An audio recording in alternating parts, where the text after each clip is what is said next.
రెండు ఏకం చేసినా కూడా అందరికన్నా ఎక్కువ ఆయకట్టు ఉండేది ఆళ్లగడ్డ ప్రాంతం రైతులకి. దాదాపుగా 1,20,000 ఎకరాలు ఆళ్లగడ్డ కేసీ కెనాల్ ఆయకట్టు.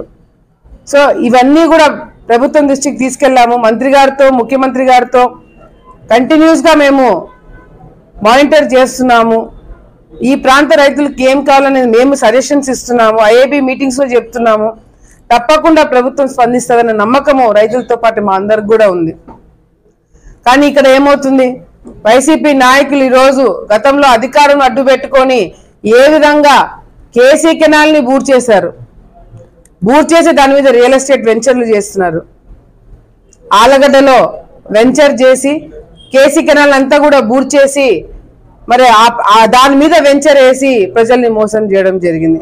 అక్కడేదో పెద్ద ఘనకారం చేసినారని చెప్పి మళ్ళీ నంద్యాలలో అదే శిల్పా వెంచర్ వేసి అక్కడి నుంచి హెలికాప్టర్లో వచ్చి ఆళ్లగడ్డలో ఏదో చూపించి అది ఒక పబ్లిసిటీ చేసుకున్నారు.